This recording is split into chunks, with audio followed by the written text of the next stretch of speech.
This is a 2010 Nissan GTR Premium. It's owned by a friend of mine, Colton. He did not serve in the military, so I can't say thanks for your service, but thanks for taking the time to come out here for this video. Absolutely, my pleasure.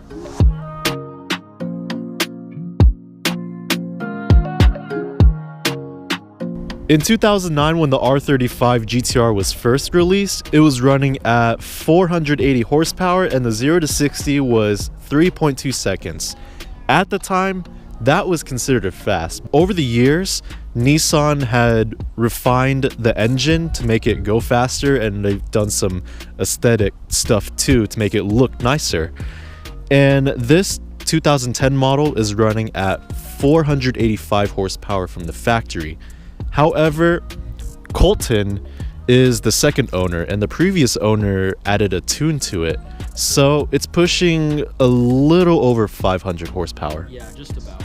Also, this GTR has a rebuilt transmission, which don't need to go into that. Other than the tune and the rebuilt transmission, not much else has been done to this car. Like, the wheels are stock, brakes are stock, the suspension is stock, etc, etc. This car has 20-inch wheels all around. However, in the front, it's running on 255s, and in the rear, it's running on 285s. The exhaust is stock. It's got a dual tip.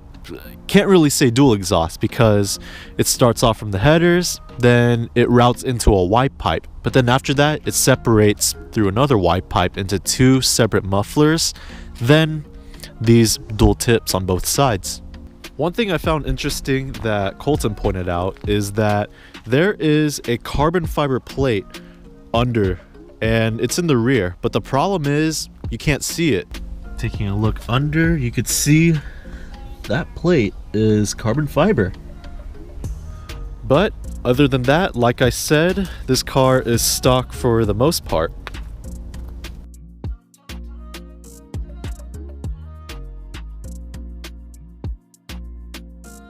Under the hood, this GTR has a VR38DETT, which is the codename for this engine. It is a 3.8 liter twin turbo V6, and like the R34s, it has a codename which is the RB26, which is the twin turbo inline 6 engine. Like I said, this car is pushing at a little over 500 horsepower due to the tune the engine has, but other than that, this engine is bone stock. One interesting fact about these R35s is that the engines are hand built, and there's an option at the dealerships where you could have the engineer's name stamped in front here. I'm not too sure what to call it. It's some sort of cover. Now, most cars on the road you see every day, they would have hood vents and cooling ducts that are not functional. They're just there for looks and they don't do anything. However, on the GTR, they actually serve a purpose. The air would go through the vents and would go into the engine and cool it down, and the vents on the side would help with airflow as the car is rolling.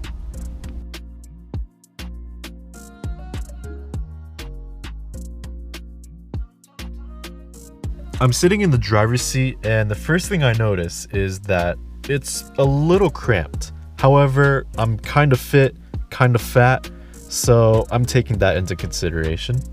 Looking in the center console, and two things to point out. One, this is a 6-speed automatic transmission, and with the R35s, they only come in automatic. Nissan never made these in manual.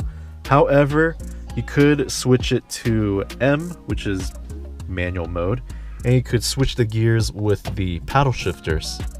And second, the push button start is in the center, which looks pretty cool, but at the same time, people that get these cars and don't know too much about them, they're going to mistake it for right there, and that is a cigarette lighter. And I can already see somebody trying to find where the push button is until they realize it's in the center. This car also has the Bose sound system, and I believe the Bose sound system is in all of the R35 GTRs. Another fun fact is that this car is all-wheel drive, and that's with all of the R35 GTRs as well.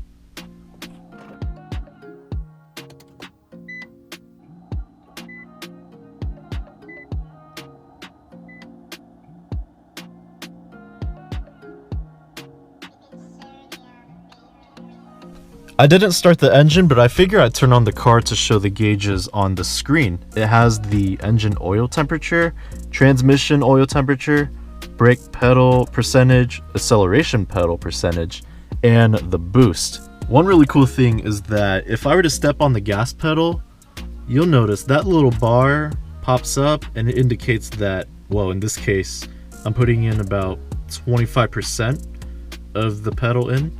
And if I were to put in the brake pedal, look at that. Well, I'm stepping it in almost all the way, but it's in between 25 to 50%. This car doesn't have any problems now. However, there are problems with the first set of the R35 GTRs. And the first problem, which is pretty major, is the transmission. The transmissions from the 09 to the 11 models, they're prone to going out, and that's why he had to have a rebuilt transmission. Another problem with these first set of GTRs is that the brake calipers make a lot of noise. However, the brakes are fine, but just the fact that these pins specifically rattle, and that can get pretty annoying really fast. Like I said, the brakes are fine, it stops on a dime, but just the fact that they make a lot of noise, that's a little concerning. Another problem with this GTR, and that goes with all the R35 GTRs, is that there is a lot of trunk space. However, the hole is very small. Like, if you look inside there, the trunk space goes way off to the sides, like close to the side panels. But the problem is, if you have big stuff in here, you kind of have to put it at a certain angle, or it just would not fit through this hole at all. For example, Colton plays golf and he carries his golf clubs in the trunk. Now, they do fit, however, he has to put them at a certain angle, and in order to do that, he has to place it, bottom first? Yeah, bottom first in the corner, and then easily laid in there, barely fits. And one last thing is the interior. The overall quality of the interior is pretty nice, except for some of the small little plastic trims, like the screen trim, for example. Gonna take a closer look. You could see that it's scratched and chipped, and the mirror adjustment as well is scratched up. However, it's not Colton's fault. The previous owner, he didn't really drive it much, and there's certain parts of it where he didn't really take care of too well.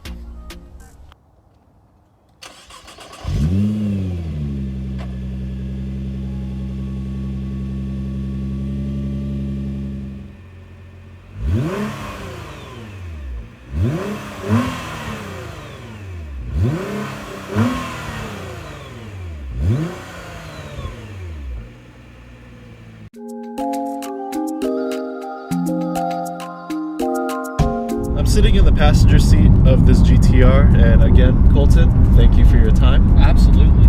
How were you able to come across this GTR? Because I know these are not cheap whatsoever. So I've been working since I was probably about 14 years old.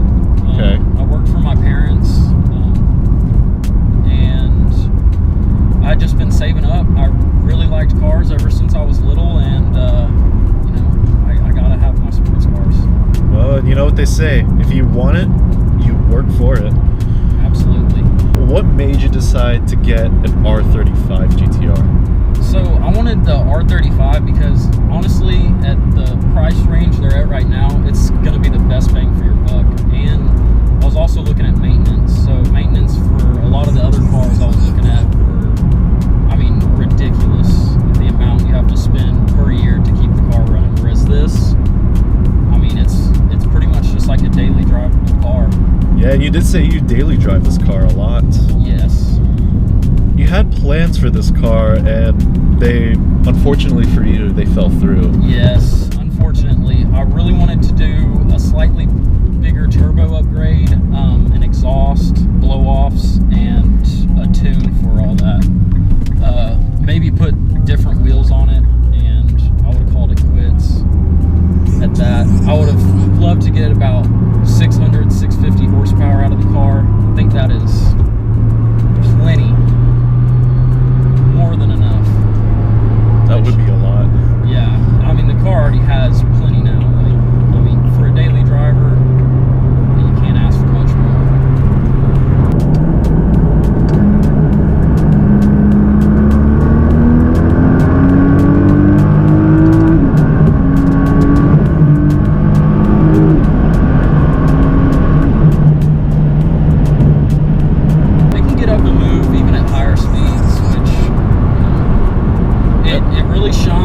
below probably about 80 miles an hour. Up until 80, it pulls extremely hard. But don't get me wrong, it still pulls hard at high speeds. And that's only with a tune, right? Yeah, correct. And I know for a fact most college students cannot afford one of these. Now, on average, how many sets of eyes do you get on the road looking at you in this car? When I was getting the car, I thought, man, everyone's going to be looking at the car, taking pictures. In reality, it is not that many people who even realize what the car is. I'd say probably about 5% of the people on the road, I catch them looking and taking pictures, which, I mean, it makes me feel great when, you know, you look over and the kids in the passenger seat of a car videotaping you. It's awesome. Now, what about on a college campus? Definitely on the college campus, I have more people looking at it than average, but it's still not as much as you would think. Do you have any regrets getting this car?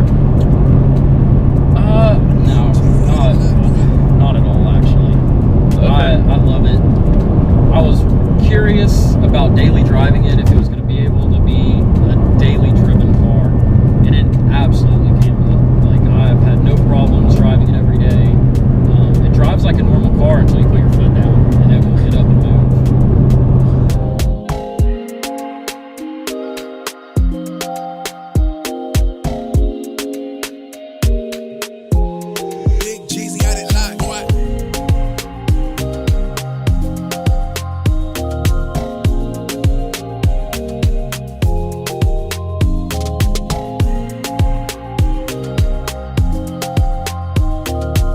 So, guess I'm driving. Yeah, you give it a shot. Let's do it. Oh boy.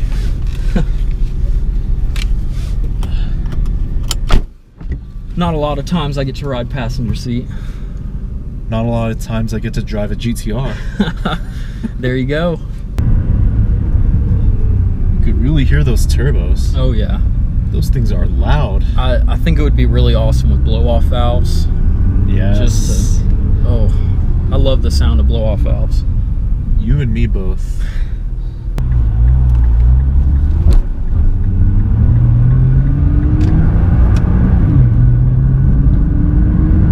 That does shift instantly.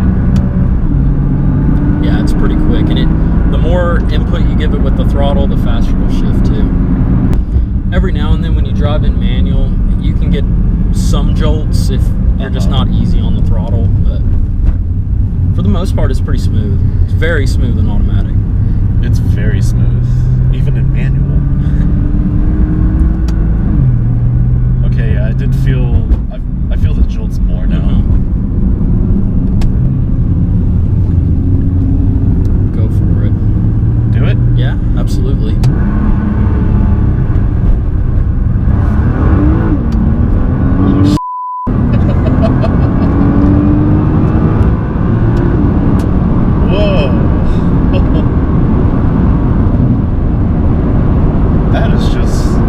Scary. Yeah, it's brutal.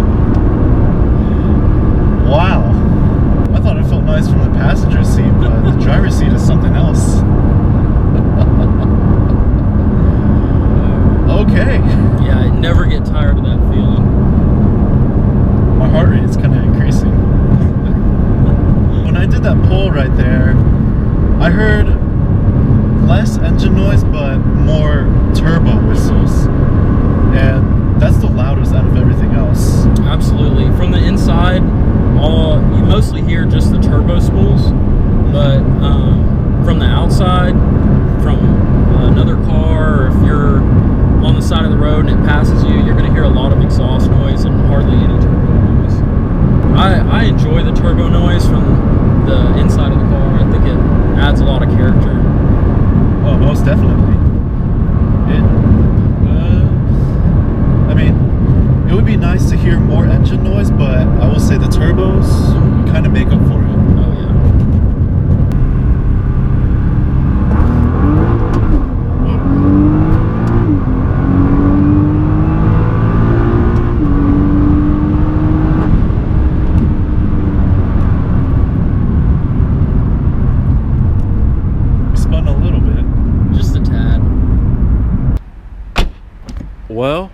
safe to say this was a very successful day. Absolutely. Got Again? some good runs in. Thank you. Thanks for coming and videoing. Yeah, and thanks for your time. Absolutely. Now, gotta go back to the peasant life. So that is it for today. A very successful day recording the GTR. It was definitely a blast riding as well as driving the GTR. Safe to say I could put this one in the books. If you're subscribed, thanks. If you're not, thanks for taking the time to watch this video. Take care, everyone. I will catch you on the flip side.